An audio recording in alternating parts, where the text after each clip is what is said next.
All right. Back after a long period of time. School has started, but I found this period of time, so I'm gonna make a YouTube video on me talking about why the Blue Yeti is probably a bad choice for most people. Okay, and before you flame at me in the comment section, let me explain myself. I'm not saying the Blue Yeti is a bad microphone. In fact, it's a really good one. It's got great sound, it's got great features, and it's not too expensive for what it does. But as a sound system, a sound recording option for most people, I don't think the Blue Yeti is really that great of a choice because there's so much more things that can do basically the same thing for the same price, if not less, and might be better to look elsewhere. Now listen, I'm not saying you're stupid for buying the Blue Yeti. I'm not saying that you should go out there, sell your Blue Yeti and get another system just because of this video. No, I'm just saying for people who are buying a new sound recording system, a new microphone for streaming, for making music, for Discord, for making videos, you might want to look elsewhere from the Blue Yeti. It's a great option, but another disclaimer is that I own and bought a Blue Yeti, which is why at the end of the video I'll be talking about why, even after all this research, after all this talk about why the Blue Yeti isn't the best choice for most people, I went out and bought a Blue Yeti Blackout for my own uses. But you've got to watch to the end of the video for that. So why do I feel like the Blue Yeti is not that great of a choice for people trying to record sound for videos, for music, for Discord, for whatever, compared to what is out there? Well, the main reason is that the Blue Yeti, like many other microphones of its kind, are limited by its interface. The Blue Yeti is a USB microphone, while the industry standard, professional grade microphones are all XLR. And that's not to say XLR is expensive. You can get cheap and quality XLR systems out there for the same price as a Blue Yeti. But the thing is, USB systems are designed to be convenient, they're all in one, they are packaged together. And that comes with a lot of limitations, and that comes with a lot of cons and negatives that make the Blue Yeti and other microphones like it not that great of an option. So the first reason is that XLR systems are more versatile. XLR systems basically have everything, in separate components. You might think this is troublesome, but this is a huge advantage. This means you can basically mix and match things, you can get new equipment in there, you can try different microphones with different sound interfaces to test how they sound, you can test different cables. If one is having a lot of issues with interference, you can replace it, no problem. And that makes it and that increases the flexibility you have with the system. That makes it much more versatile than if you just to lock yourself down with an all-in-one, super convenient USB microphone system. USB systems are great for that convenience that they're all-in-one, but when it comes down to creative flexibility and versatility of like uses and whatnot, XLR systems take the cake. You can add a compressor to your XLR system, and that makes XLR systems much more versatile. So if you're making music, it's much better to get XLR. Another thing is, if you are, say, a streamer and or a podcaster and you have many audio sources, if you want an XLR system, you just plug different XLR microphones into your sound interface and you can individually adjust the levels of each microphone depending on this may vary, but you have the option to do that because you're on an XLR system. You can switch out your sound interface for one that can handle 3 different microphones. You can adjust levels of one board, you can add effects, add compressors, add a soundboard, add a bunch of stuff if you're using an XLR system. If you're using a USB system and you want to have a podcast with multiple people, you're going to have 3, 4, 5 different USB microphones plugged into one computer, and then you have to control everything through software, which is going to be more cumbersome, and hardware controls tend to be better, especially if you're doing something live and you just cannot afford to mess up.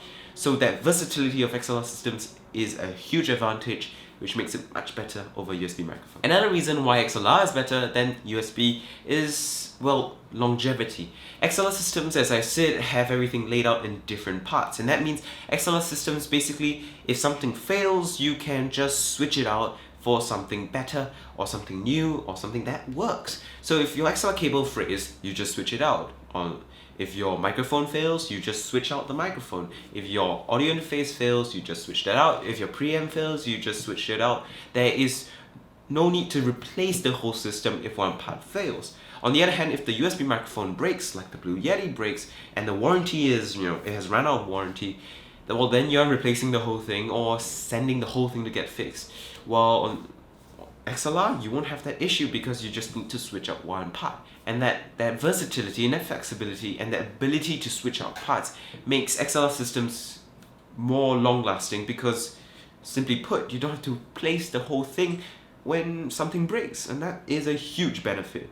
Well, another advantage of XLR systems is that it sounds better. Now, this might be a bit subjective. The Blue Yeti sounds absolutely great. It really does sound great. And I can't fault it. I use it for my voiceovers, I use it myself. But XLR systems actually provide better sound quality because you can get better microphones, you can get better sound interfaces, and you can invest more in parts of the sound system that matter. To me, it seems from my research, most XLR microphones and sound interface combos at the price point of the Blue Yeti sound better than the Blue Yeti, and that is great. So you might be like, hey, that sounds all awesome, how do I get an XLR sound system?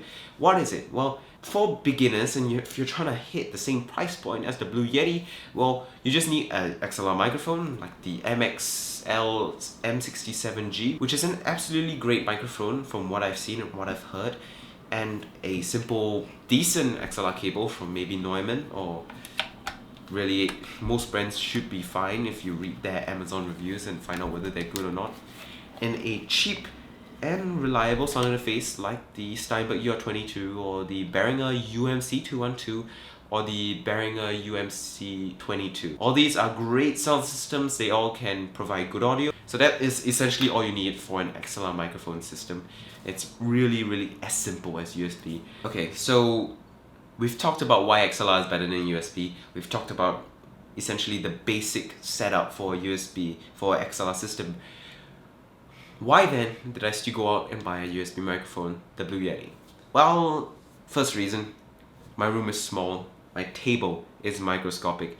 I just cannot afford the space for an XLR system, and that's a disadvantage of XLR systems. XLR systems, well, basically, they require more space because the microphones don't come with stands, not like the Blue Yeti. The microphones they require a sound interface, and that sound interface takes up space on your table, which is not good when you have a small-ass table, and it requires a boom arm and all that stuff, which makes it more messy and more troublesome for me. And when I don't have space, I would just use the Blue Yeti just to save space, just for convenience, because that fits me the most. Another advantage of course, the Blue Yeti and USB microphones is that it's convenient. I keep saying this over and over again. If you just want absolute convenience, you don't want to give a damn about the best possible sound quality, if you don't want to give a damn about, having to faff about with levels and hardware dials, and maybe you don't give a crap about adding stuff to your sound system in the future, like compressors or maybe a soundboard and whatnot, well then go ahead, just get the Blue Yeti. It works.